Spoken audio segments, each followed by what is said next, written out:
इसलिए रिफाइंड तेल, double refined तेल गलती से भी मत खाइए, गलती से भी मत खाइए।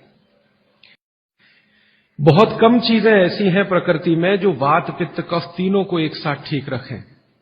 कुछ चीजें ऐसी हैं जो वात को अच्छा रखेंगी, कुछ चीजें ऐसी हैं जो पित्त को अच्छा रखेंगी, कुछ चीजें ऐसी हैं जो कफ को अच्छा रखेंगी।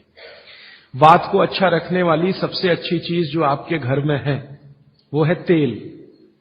तेल तेल वो जिसमें आप सब्जियां बनाते हैं।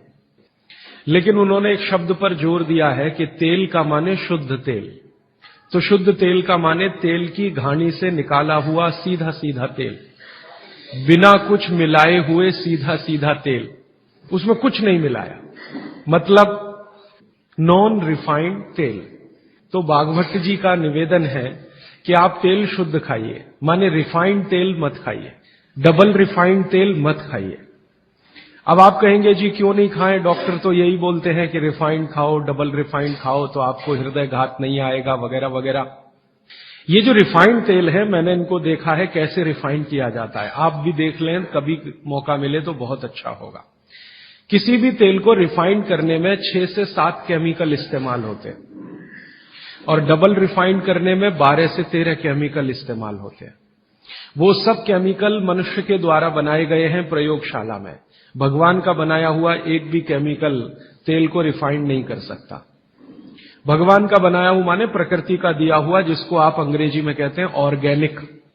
जितने भी केमिकल तेल को साफ करने के लिए उपयोग किए जाते हैं वो सब इनऑर्गेनिक है, और इनऑर्गेनिक केमिकल ही दुनिया में जहर बनाते हैं और उनका कॉम्बिनेशन जहर की तरफ ही लेके जाता है। आज की दुनिया में मॉडर्निज्म के नाम पर, आधुनिकता के नाम पर जितने इनऑर्गेनिक केमिकल्स जगह जगह इस्तेमाल हो रहे हैं वो सब आपको धीरे धीरे उस तरफ ले जा रहे हैं जहां आप जहर अपने ही शरीर में पैदा कर दें। इसलिए रिफाइंड तेल, डबल रिफाइंड तेल गलती से भी मत खाइए, गलती से भी मत खाइए। अब आपके मन में 2 प्रश्न आएंगे तुरंत कि शुद्ध तेल में तो बास बहुत आती है। हां, सीधा प्रश्न। दूसरा प्रश्न आएगा जी शुद्ध तेल बहुत चिपचिपा होता है। हम लोगों ने जब शुद्ध तेल पर रिसर्च किया तो पता चला कि तेल का जो चिपचिपापन है वो उसका सबसे महत्वपूर्ण घटक है, और जैसे ही तेल में से ये चिपचिपापन निकाला तो पता चला वो तेल ही नहीं बचा, वो हिस्सा ही गायब हो गया। फिर हमने देखा कि तेल में जो बास आ रही है, बास, वो उसका प्रोटीन कंटेंट है। दालों के बाद दूसरे नंबर पर जो प्रोटीन सबसे ज्यादा है वो तेलों में है। 4-5 तरह के प्रोटीन है सभी तेलों में। अब बास निकाल दिया तो प्रोटीन निकल गया, और चिपचिपापन निकाल दिया तो उसका जो फैटी एसिड है वो गायब। अब ये दोनों ही चीजें गायब हो गई तो तेल नहीं रहा, वो पानी है एक तरह से। इसलिए भागवत जी ने सूत्र लिखा कि जिंदगी भर वात की चिकित्सा अगर आपको करनी पड़ जाए तो बेहतर है कि आप शुद्ध तेल खाएं तो वात की चिकित्सा ही ना करनी पड़े। और मैंने आपको सबसे पहले दिन बताया था कि दुनिया में सबसे ज्यादा रोग वात के ही हैं, सबसे ज्यादा रोग। ये घुटने दुखना से लेकर कमर दुखना, हड्डियों में दर्द, ये वात के तो रोग है ही। सबसे खतरनाक वात का रोग है हार्ट अटैक, ब्रेन का डैमेज हो जाना। सबसे खतरनाक वात का रोग है पैरालिसिस।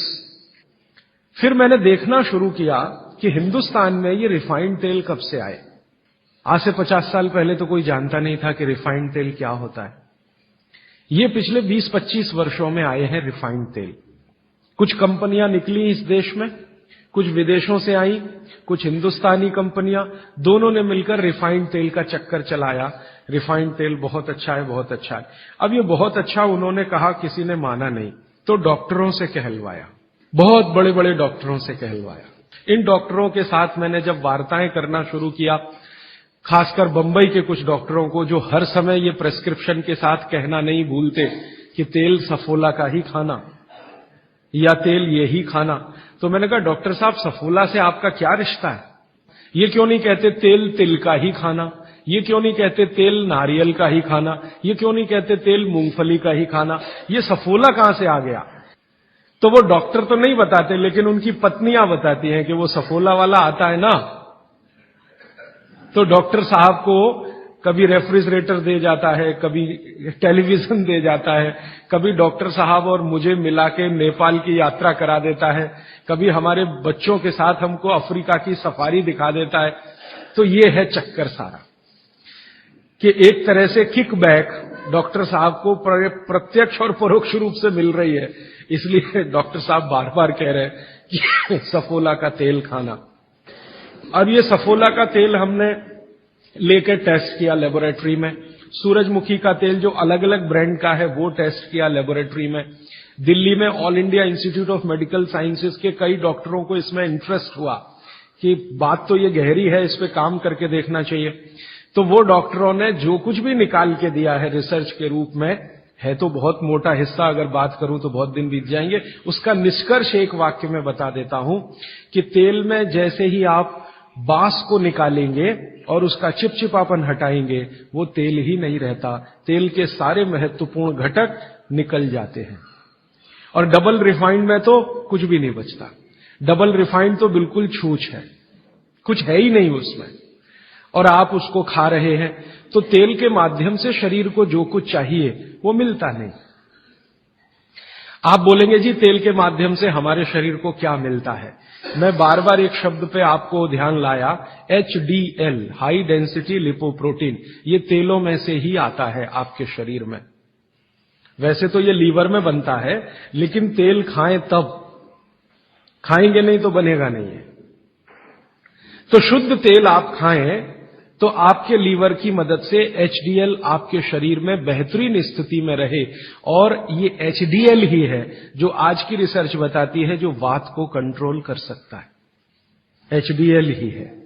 तो आधुनिक विज्ञान का ये HDL और 3500 साल पहले के विज्ञान बागभट्ट चिकित्सा का तेल, ये दोनों एक ही चीजें हैं। तो आप शुद्ध तेल खाएं तो HDL अच्छा रहे। HDL अच्छा रहे, जिंदगी में हार्ट अटैक आने की कोई संभावना नहीं। आप निसंकोच अपना जीवन बिताइए। फिर एक और महत्व की बात, हमने हमारे कुछ दोस्त लोग हैं इस अभियान में जुड़े हुए, उनके ऊपर एक्सपेरिमेंट किए। खासकर छत्तीसगढ़ में हमारे कुछ मित्र हैं। मैंने कहा भाई आप ऐसा करो, चिकित्सा करनी है तो बागभट्ट की करो। हाँ ठीक है करेंगे। तुम डॉक्टर बंद कर दो। हाँ बंद कर देंगे। तो ऐसे हमने कुछ हमारे दोस्त इकट्ठे किए जिनको बहुत ज्यादा समस्या है कोलेस्ट्रॉल की, बहुत ज्यादा समस्या है ट्राइग्लिसराइड की, बहुत ज्यादा समस्या है हाई बीपी की। ऐसे कुछ लोग इकट्ठे किए। और छत्तीसगढ़ में ये इसलिए किया कि छत्तीसगढ़ भारत में ऐसा एक राज्य है जहां शुद्ध तेल अभी भी मिलता है। गांव गांव में तेल निकालने वाली घानियां हैं, आसानी से तेल उपलब्ध है, और आसानी से सरसों भी उपलब्ध है, मूंगफली भी उपलब्ध है। तो वहां करने का ये एक ही प्रयोजन था। और ये लगभग हम 3-3.5 साल से कर रहे हैं। अभी भी ये चालू है, हमारा काम बंद नहीं हुआ है। तो वहां हमने जिन जिन लोगों को शुद्ध तेल पर लाया उनका ये बंद करा दिया, रिफाइंड और डबल रिफाइंड, और शुद्ध तेल पर वो आते गए। अभी उनकी स्थिति ये है कि जब हम उनको डॉक्टर को दिखाते हैं और पुरानी रिपोर्ट लेके जाते हैं कि देखो 3 साल पहले इनकी ये रिपोर्ट थी, कोलेस्ट्रॉल इतना, ट्राइग्लिसराइड इतना, ये इतना, तो डॉक्टर कहता है ये रिपोर्ट में तो 8 दिन के ज्यादा जिंदा नहीं रहना चाहिए, हार्ट अटैक आना ही चाहिए और मरना ही चाहिए, लेकिन आप बचे कैसे हैं। तो अब रिपोर्ट ये देख लो। आज की रिपोर्ट उनको दिखाते हैं तो वो कहते हैं कि मिरेकल है, ये मिरेकल कुछ नहीं है, चमत्कार कुछ नहीं, बस एक ही है कि शुद्ध तेल खाया उन्होंने, और जो तेल के घटक होते हैं वो भरपूर मात्रा में उनके शरीर को मिले, इसलिए उनके ट्राइग्लिसराइड्स लेवल कम हुए, कोलेस्ट्रॉल लेवल माने VLDL, LDL कोलेस्ट्रॉल लेवल कम हुए, HDL उनका बहुत तेजी से बढ़ा, ब्लड प्रेशर उनका अपने आप कम हुआ, हार्ट अटैक आने की जो कंडीशन बनी हुई थी वो पूरी तरह से खत्म हुई। और अब इतना काम करने के बाद मुझे ये कॉन्फिडेंस हो गया है कि उनमें से 2 हमारे कार्यकर्ता तो ऐसे हैं जिनको हार्ट में भयंकर ब्लॉकेज थे, अभी चेक कराएंगे तो वो ब्लॉकेज भी नहीं मिलेंगे। ये आया रिपोर्ट, और बागभट्ट जी का देखकर फिर मैंने देखना शुरू किया। आप भी जरा पुरानी चीजें याद करिए, 20 साल पहले की, 25 साल पहले की। तो हमारे घरों में बहुत सारी चीजों में बहुत बार तेल का उपयोग होता था।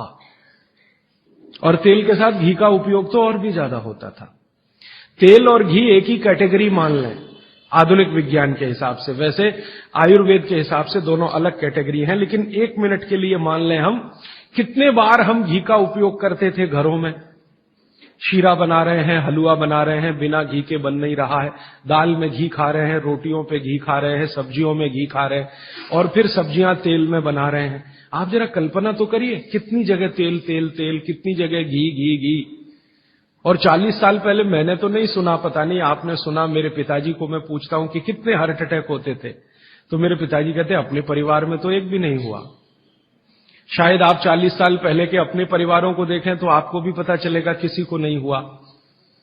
तो जब उतना हम तेल और घी उपयोग कर रहे थे अपने दैनिक जीवन में, हमको हार्ट अटैक नहीं हो रहे थे। ये पिछले 10-12 वर्षों में क्या ऐसा हो गया जो इतने हार्ट अटैक हो रहे हैं। परसों किसी ने मुझे कहा कि 17 साल के एक बच्चे ने हार्ट का ऑपरेशन कराया अभी यहां चेन्नई में, अपोलो में या पता नहीं कहां। अब 17 साल की उम्र में आपको बाईपास करवाना पड़े, एंजियोप्लास्टी करानी पड़े, ये तो दुखद स्थिति है। और ये दुखद स्थिति बहुत दिन समझने के बाद पैदा हुई है रिफाइंड तेलों से, डबल रिफाइंड तेलों से। तो भागवत सूत्र के अनुसार आज मैं आपको विनती करता हूं कि जिंदगी भर वात की बीमारियों से अगर बचना है आपको, तो तेल शुद्ध खाइए, तेल एकदम शुद्ध खाइए। अब आपका तुरंत अगला प्रश्न आएगा, जी चेन्नई में मिलता नहीं, दुनिया में ऐसी कोई चीज नहीं है जो कहीं ना मिले। अर्थशास्त्र ये कहता है कि आप डिमांड खड़ी करो, हर चीज की सप्लाई होती है। जब रिफाइंड और डबल रिफाइंड तेल बिक सकता है तो शुद्ध तेल भी यहीं मिलेगा। आप जितने लोग यहां बैठे हैं, अगर आप ही आज संकल्प कर लें कि हम तो शुद्ध तेल ही खाएंगे, कल से देखना बहुत सारी यहां ऑयल मिलें लग जाएंगी, तेल निकालने वाली मिलें लग जाएंगी। और अब घानी लगाना बहुत ही आसान है। पहले एक जमाना था जब घानी लगाओ तो खर्चा बहुत होता था। अब तो 20-25 हजार रुपए की छोटी मशीन आती है और उसी मशीन में सब तरह के तेल निकल सकते हैं। अलग अलग मशीन भी लगाने की जरूरत नहीं। आप चाहें तो घानी भी लगा सकते हैं, वो तो 18-20 हजार की ही आती है, बैल से चलने वाली घानी। वो अब महंगी नहीं रह गई है और बहुत आसानी से तेल निकल आता है। तो इसलिए आप तेल शुद्ध की तरफ बढ़ जाइए। और मैं आपको जो रिसर्च कहती है वो कह रहा हूं कि जिस तेल में चिपचिपापन जितना ज्यादा होगा वो आपके लिए उतना ही उपयोगी है। जिस तेल में बास जितनी ज्यादा होगी वो उतनी ही उपयोगी है। सरसों के तेल के बारे में सारे डॉक्टर्स ऑल इंडिया इंस्टीट्यूट के जो रिसर्च कर चुके हैं वो ये कहते हैं, सरसों के तेल का डब्बा मुंह पे लगाओ और जो आंख में से आंसू तुरंत ना निकलें तो समझ लो वो नकली है। उसकी इतनी तेज बास आएगी कि आंख से आंसू निकल ही आएंगे, नाक चलना आपकी शुरू हो ही जाएगी। वो कहते हैं वो उसके शुद्धता की गारंटी है। तो आप इसको अपने जीवन में ध्यान रखें। वात के रोगों को जीवन भर चिकित्सा करनी है तो तेल की मदद से ही सबसे ज्यादा उपयोगी है। और तेल खाने के तरीके आप सब जानते हैं, उन्हें बताने की जरूरत नहीं है कि सब्जी में कितना तेल डालना, दालों में या आपके दूसरे भोजन पकवानों में तेलों का किस तरह से उपयोग करना। मैंने ये देखा हिंदुस्तान में कि हमारे यहां तीज त्योहार होते हैं और हर तीज त्योहार में कुछ खास तरह के व्यंजन और पकवान बनते हैं। मैंने ये देखा है कि कुछ खास तरह के त्योहार में कुछ खास तरह का तेल उपयोग हो रहा है, दूसरे तरह के त्योहारों में दूसरे तरह का तेल उपयोग हो रहा है। उसके पीछे बड़ा साइंस है, बहुत बड़ा साइंस है, बहुत बड़ा विज्ञान है। वो विज्ञान ये है कि जैसे मान लीजिए होली के आसपास के त्योहार, चैत्र के महीने के त्योहार, फागुन और चैत्र के महीने के त्योहार। अब फागुन और चैत्र के महीने के त्योहारों में जो जो पकवान बन रहे हैं, आप उन पर अगर नजर डालें तो वो उस मौसम के हिसाब से बहुत ही अनुकूल है। दिवाली के आसपास के जो तीज त्योहार हैं, नवंबर दिसंबर के या अक्टूबर नवंबर के, उनमें जो पकवान बन रहे हैं वो खास तरह के प्रिपरेशन है, बहुत गहरा विज्ञान है। कभी मौका मिला तो इस पे अलग से ही बात करूंगा कि त्योहारों में पकाए जाने वाले जो व्यंजन हैं वो हमारे शरीर को किस तरह की मदद कर रहे हैं। हमारे वैज्ञानिकों ने माने महर्षियों ने ये देखा कि जीवन के दिनों में माने अगर ठंड के दिन है तो शरीर में क्या प्रकोप ज्यादा है, बरसात के दिन है तो शरीर में क्या प्रकोप ज्यादा है, गर्मी के दिन है तो शरीर में कौन सा प्रकोप ज्यादा, प्रकोप माने वात पित्त कफ, ये तीन ही तरह के। तो उनको संयमित रखने के लिए कौन सी चीजें प्रकृति ने दी हैं, तो व्यंजनों में वही चीजें डाली गई हैं। जैसे अब मैं आपको थोड़ा और स्पष्ट करता हूं, ये बात अमूर्त है लेकिन अब थोड़ी मूर्त करता हूं। सर्दी के दिनों में जितने भी त्योहार आप मनाते हैं या जितने भी त्योहारों में आप अपने जीवन को लगाते हैं, ये सब त्योहारों में आप देखो भोजन ज्यादा से ज्यादा आपके हिसाब से गरिष्ठ होता है। प्रिपरेशन कुछ इस तरह के होते हैं, जैसे आप तिल खा रहे हैं, सर्दी के दिनों में भरपूर तिल खाया जाता है और तिल के तरह तरह के व्यंजन बनाए जाते हैं। अगर आप गुजरात में रहते हैं तो अड़दिया खाया जाता है, अड़दिया। दुनिया का इससे अच्छा शायद कोई पकवान ना हो, अड़दिया जिसको कहा जाता है, उड़द की दाल का बनता है अड़दिया। ऐसे ही राजस्थान के कुछ इलाकों में विशेष पकवान है, ऐसे उत्तर प्रदेश के इलाकों में कुछ पकवान है। लेकिन अगर महसूस करें तो ये सब भारी हैं, भारी गुरुत्व है इसमें। भागवत जी ने एक शब्द इस्तेमाल किया, गुरुत्व वाले पदार्थ, माने भारी हैं, आसानी से नहीं पचते, धीरे धीरे पचते। अड़दिया तो आसानी से नहीं पचेगा, तिल की चीजें भी आसानी से नहीं पचने वाली हैं। लेकिन जिन दिनों में हम ये खा रहे हैं उन दिनों में शरीर के लिए यही अच्छा है कि कोई चीज आसानी से ना पचे, धीरे धीरे पचे, देर में पचे। क्यों? अब ये ठंडी के दिन होते हैं तो ठंडी के दिनों में शरीर में पित्त जो है ना थोड़ा कम होता है, पित्त थोड़ा कम होगा, वात ज्यादा बढ़ा हुआ रहेगा और कफ सबसे ज्यादा बढ़ा हुआ रहेगा ठंड के दिनों में। अब कफ सबसे ज्यादा बढ़ा हुआ है तो कफ का असर हमारी जठर अग्नि पर है। अब कफ का असर जठर अग्नि पर है तो जठर अग्नि भी थोड़ी कम रहती है, थोड़ी, जो गर्मियों के दिनों में वो भड़कती है उतनी नहीं होती। तो अगर आपकी जठर अग्नि कुछ कम है, कफ के प्रभाव में है, तो आप भोजन भी ऐसे खाइए जो तुरंत पचने वाले नहीं है, धीरे धीरे पचने वाले हैं, ताकि जठर अग्नि उसके साथ मेल कर ले अपनी गति का। ऐसे समझ लो जठर की गति कम होती है तो खाए जाने वाला खाना भी कम गति से पचने वाला हो तो बहुत अच्छा है। तो सोच समझकर ये तय किया गया कि सर्दी के दिनों में तिल खाना है, सर्दी के दिनों में मूंगफली खानी है, सर्दी के दिनों में गुड़ खाना है, सर्दी के दिनों में घी सबसे ज्यादा खाया जाता है। और आपने अक्सर वैद्यों से सुना होगा सेहत बनानी है तो यही दिन सबसे अच्छे हैं, माने खूब अच्छा अच्छा खाओ। और भगवान का दिया हुआ भी इन महीनों में भरपूर होता है। तिल भी इन्हीं महीनों में आते हैं, मूंगफली भी नई इन्हीं महीनों में आती है, चने भी इन महीनों में नए आते हैं। तो अच्छा खाना खाने का समय यही माना जाता है सर्दियों का।